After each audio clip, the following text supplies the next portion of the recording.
देखिए देखिए सत्ता पक्ष की दादागिरी हमेशा चली है। चाहे कांग्रेस सत्ता में रही, बीजेपी वाले हल्ला करते थे, कोई बात बोल देते तो उसको डिलीट कर देते हैं, एक्सपेंड कर देते हैं। ये सबसे बड़ा हथियार है लोकसभा अध्यक्ष के पास, और वह हमारे जो राज्यसभा के अंदर उपराष्ट्रपति बैठते हैं। ये मैंने सुने थे भाषण, और एक स्वच्छ जो लोकतंत्र होता है, इसमें अभी एक चीज़ हमने देखी सत्र के अंदर कि अडानी का नाम आते ही पूरी भारतीय जनता पार्टी खड़ी हो जाती थी वकालत करने के लिए। इनको कहाँ आवश्यकता है? जांच करानी चाहिए, जांच की तो डिमांड कर रहे हैं, और क्या कह रहे हैं? जांच करानी चाहिए, क्यों नहीं जांच आप करा रहे हैं? जांच नहीं करा रहे हैं, यही तो संदेह पैदा हो रहा है, जांच क्यों नहीं करा रहे हैं? उसका अडानी का नाम किसी के मुंह से निकल जाए, निकलते ही अडानी का नाम ले लिया, अडानी का नाम ले लिया, तो अडानी देश थोड़ी चला रहा है, देश तो मोदी जी चला रहे हैं। और ये जो 1 लाख करोड़ का जिस तरह इन्होंने एक घोटाला जिसमें SBI LIC का है, ये पता नहीं कितने होंगे, और एकदम से ये व्यक्ति कहाँ पहुँच गया? पिछले 10 साल में अडानी कहाँ पहुँच गया, और पूरा जग जाहिर है।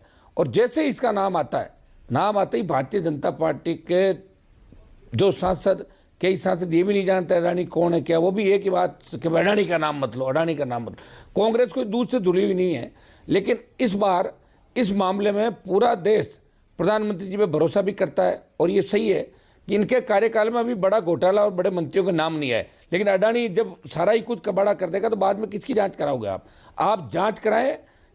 और विपक्ष भी जो अपनी बात रख रहा है, तो विपक्ष को बात रखने का अधिकार आप दें, और हर बात आप अगर एक्सपेंस कर देंगे तो कौन बोलेगा? और वैसे क्या एक्सपेंस कर दोगे आप? जब लोकसभा टीवी चलती है, संसद टीवी चलती है, तो पूरा देश देखता है, बात तो बाहर आ जाती है, उसके बाद रिकॉर्ड में आप एक्सपेंस करते तो बात तो आ गई बाहर, बात तो बाहर आ ही गई। एक्सपेंस करके क्या कर लोगे आप? या तो चले ही नहीं हो बात, और चल गई तो फिर आप ऐसी बातों का एक्सपेंस नहीं करें। लोकतांत्रिक व्यवस्था में अगर कोई गाली गलौज करता हो, अभद्र भाषा का प्रयोग करता हो, आपको लगता है ये अभद्र भाषा थी? और ये जो शब्दों को हटाया गया, आपको लगता है वो अभद्र थे, असंसदीय थे? लेकिन बिल्कुल नहीं थे। और ये जो राज्यसभा और लोकसभा के अंदर जो हुआ है, लोकसभा अध्यक्ष की इच्छा भी नहीं होगी मुझे लगता है, क्योंकि ये आपस में एक परिवार की तरह पक्ष विपक्ष साथ बैठते हैं, साथ में वापस मिलते भी हैं, और 4 दिन हंगामा, उसके बाद सत्र चला। तो कहीं न कहीं सत्ता पक्ष ने लोकसभा अध्यक्ष और राज्यसभा के अंदर जो उपराष्ट्रपति बैठते हैं, दोनों को ये मैसेज दिलवाया कि आपको ये सारी चीजें डिलीट करनी है, आपको एक्सपेंस करना। सत्ता पक्ष से इशारे पे हुआ सारा काम। ये आप बहुत गंभीर आरोप लगा रहे हैं। आप मौजूदा सांसद हैं हनुमान बेनीवाल कि क्या सरकार, देखिए जब स्पीकर, लोकसभा के स्पीकर और सभापति वो किसी राजनीतिक दल से एफिलिएटेड नहीं होते हैं।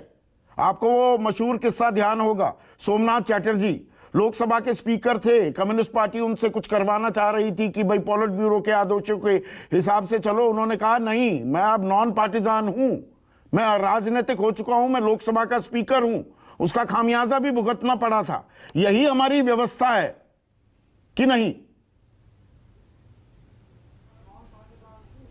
हम तो सारी व्यवस्थाएं जानते हैं। सुनो चौधरी साहब, ये लोकसभा अध्यक्ष एक्सपेंस मुझे लगता है कि नहीं करना चाह रहे होंगे, और राज्यसभा के जो हमारे उपराष्ट्रपति है, उनको तो मतलब बहुत ज़्यादा वो क्या कि हर आदमी बोलता है, और कोई जरा तैयारी करके बोलता है ना, तो उनको ये लगता है कि मेरे से ज़्यादा विद्वान नहीं है। उस बात को लेके उसको टोका टोकी भी करते हैं, एक ही चीज़ के एक्सपेंस कर दो, एक्सपेंस कर दो। और लोकसभा अध्यक्ष इस मामले में थोड़े सॉफ्ट हैं, बात का ध्यान रखते हैं। और ये जो हुआ है, ये सारा सरकार के इशारे पे हुआ। और मैं तो कल देख रहा था, आराम से सकारात्मक बहस चल रही थी, तो उधर से अडानी का नाम लेते बीजेपी के सांसद, अडानी का नाम मत लो, अडानी का नाम मत लो। तो अडानी है क्या प्रधानमंत्री? स्नेहलता श्रीवास्तव, एक मिनट हनुमान भाई,